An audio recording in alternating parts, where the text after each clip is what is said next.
Good afternoon, everyone. This is Matt Brown at Schroeder Industries Filter Systems, and we'll go ahead and start. We're going to introduce our new products in our Kidney Loop family. So the first one we have is our KLCO, our Kidney Loop Changeover. And basically what we've done is we've taken the pump motor group from the KLD, KLS, and plumbed it up into a changeover filter where we can actually do a changeover on the fly without shutting the system down. Very comparable to our standard KLS, KLD, offered in 3, 7, 10, or 14 GPM flow rates, depending on the pump that's chosen.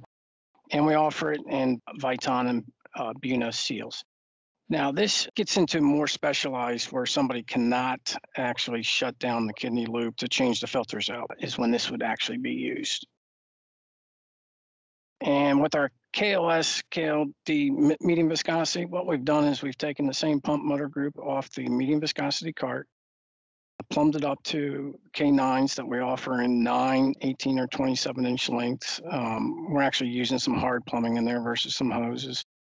And this will actually give you a much greater range in viscosities to it. We can go up to 5,000 SUS with this kidney loop now.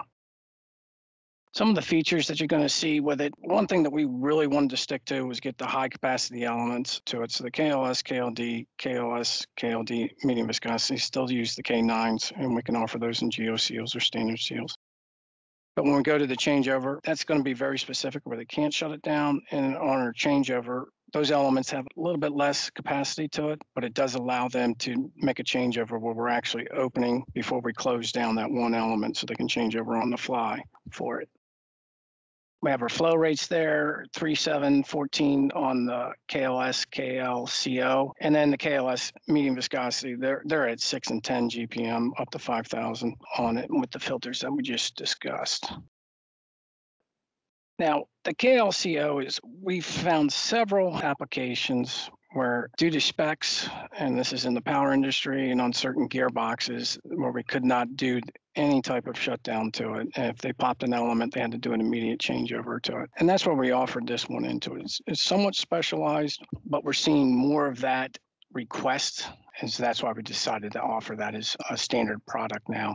And by doing that, we can actually reduce the lead time on these as well. And one thing we are doing is right off the bat, we are offering our IoT solutions on all these kidney loops. So we will have the P option, which is going to allow the high-track sampling system for particle counts. And then if we add the CSI, we can actually add the water sensor and the HIDAC lab to it, so we can actually monitor a little bit more into the fluid. Typically, when we were dealing with an X-skid, we were seeing the particle counter options on 50% of them, if not more. Now we're seeing on our kidney loop options, close to 75% of them are actually going into the particle counter options to it. Now the KLCO applications, obviously when they have to swap out elements on the fly, but any of the electro-hydraulic control systems that we've been working on have generally been requiring this, and we've had several industrial gearboxes that are requiring this, and that's why we've decided to jump into that. The KLS medium viscosity, anytime that the viscosity exceeds our standard units, when it's above 2,500, we've been using that in bulk fluids that have been stored in colder temperatures and jumping up to a higher viscosity fluids. Once again, the industrial gearboxes and power transmission systems. But what we're offering is a way to clean up that system at a relatively cheap cost and be able to deliver that unit in a short amount of time.